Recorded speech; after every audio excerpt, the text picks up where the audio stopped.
2 and even 3 days had rolled over since Mr. Tadpole had reported Sir Robert on his way to the palace, and marvellously little had transpired. It was of course known that a cabinet was in formation, and the daily papers reported to the public the diurnal visits of certain noble lords and right honourable gentlemen to the new First Minister. But the world of high politics had suddenly become so cautious that nothing leaked out. Even gossip was at fault. Lord Marney had not received the buckhounds, though he never quitted his house for ride or lounge without leaving precise instructions with Captain Grouse as to the identical time he should return home, so that his acceptance should not be delayed. Ireland was not yet governed by the Duke of Fitz-Aquitaine, and the Earl de Mowbray was still unguarded. These 3 distinguished noblemen were all of them anxious, a little fidgety, but at the same time it was not even whispered that Lord Rambrook or any other lord had received the post which Lord Marney had appropriated to himself, nor had Lord Kilcroppy had a suspicious interview with the Prime Minister, which kept the Duke of Fitz-Aquitaine quiet though not easy, while not a shadow of coming events had glanced over the vacant stall of Lord Ribbonville in St. George's Chapel, and this made Lord de Mowbray tranquil, though scarcely content. In the meantime, daily and hourly they all pumped Mr. Tadpole, who did not find it difficult to keep up his reputation for discretion, for knowing nothing, and beginning himself to be perplexed at the protracted silence, he took refuge in oracular mystery, and delivered himself of certain Delphic sentences which adroitly satisfied those who consulted him while they never committed himself.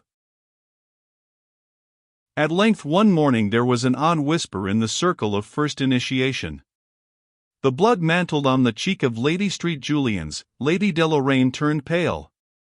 Lady Firebrace wrote confidential notes with the same pen to Mr. Tadpole and Lord Mask.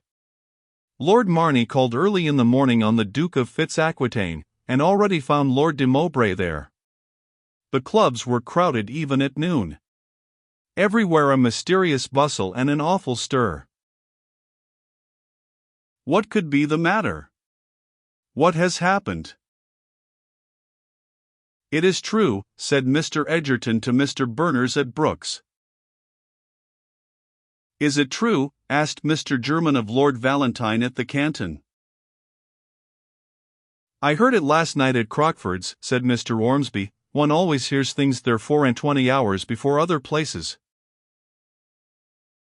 The world was employed the whole of the morning in asking and answering this important question, is it true? Towards dinner time, it was settled universally in the affirmative, and then the world went out to dine and to ascertain why it was true and how it was true. And now what really had happened? What had happened was what is commonly called a hitch.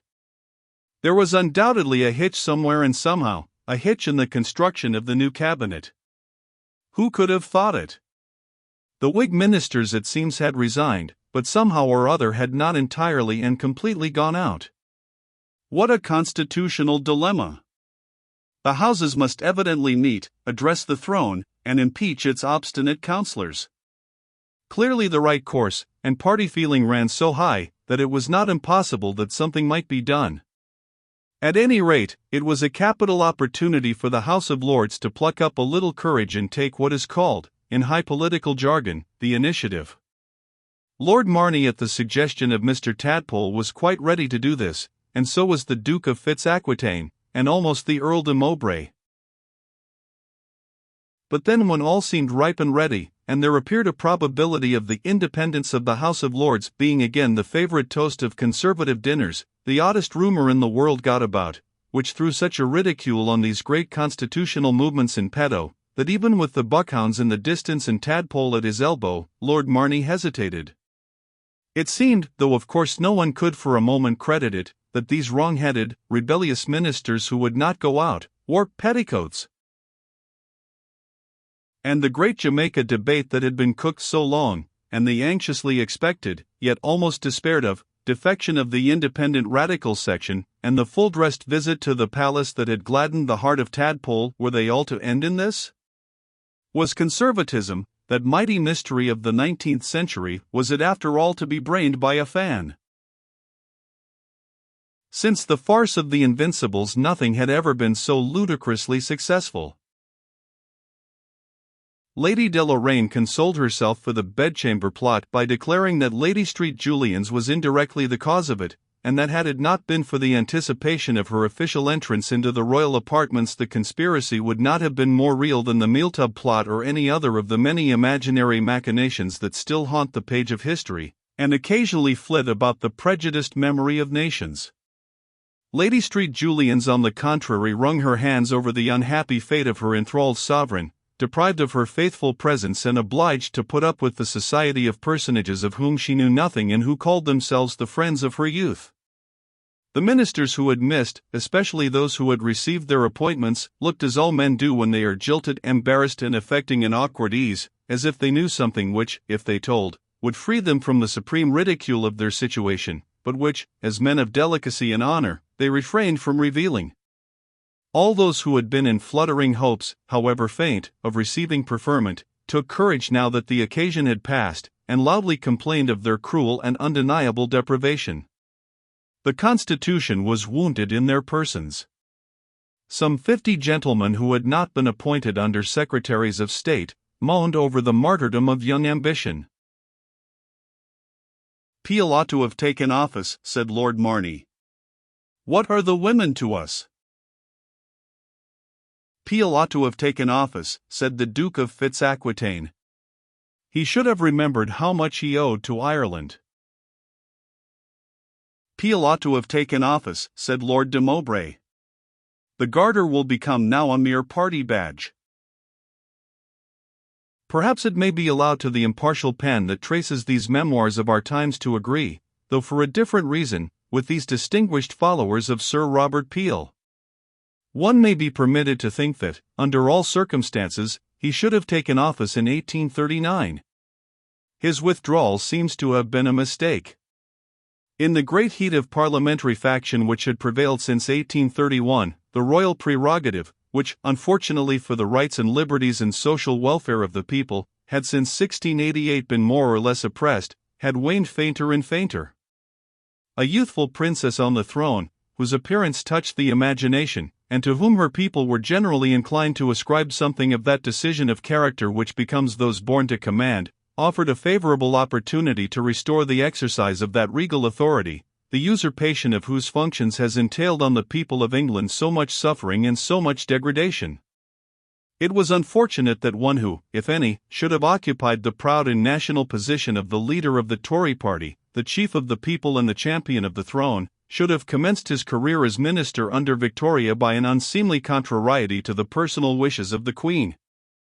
The reaction of public opinion, disgusted with years of parliamentary tumult and the incoherence of party legislation, the balanced state and the kingdom of political parties themselves, the personal character of the sovereign, these were all causes which intimated that a movement in favor of prerogative was at hand.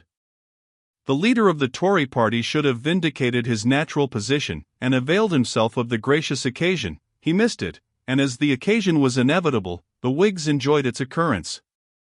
And thus England witnessed for the first time the portentous anomaly of the oligarchical or Venetian party, which had in the old days destroyed the free monarchy of England, retaining power merely by the favor of the court.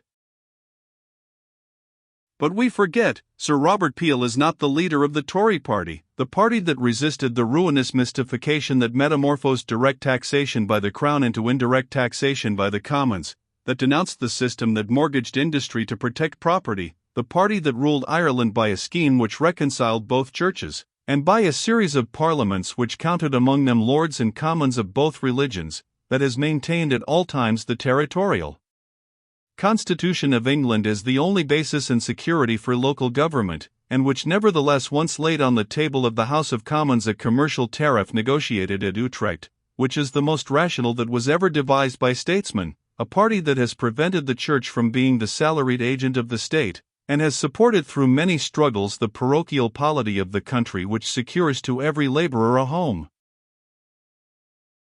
In a parliamentary sense, that great party has ceased to exist, but I will believe it still lives in the thought and sentiment and consecrated memory of the English nation. It has its origin in great principles and in noble instincts, it sympathizes with the lowly, it looks up to the Most High, it can count its heroes and its martyrs, they have met in its behalf plunder, proscription, and death. Nor when it finally yielded to the iron progress of oligarchical supremacy, was its catastrophe inglorious. Its genius was vindicated in golden sentences and with fervent arguments of impassioned logic by St. John, and breathed in the intrepid eloquence and patriot soul of William Wyndham. Even now it is not dead, but sleepeth, and in an age of political materialism, of confused purposes and perplexed intelligence, that aspires only to wealth because it has faith in no other accomplishment, as men rifle cargoes on the verge of shipwreck, Toryism will yet rise from the tomb over which Bolingbroke shed his last tear, to bring back strength to the crown, liberty to the subject, and to announce that power has only one duty: to secure the social welfare of the people.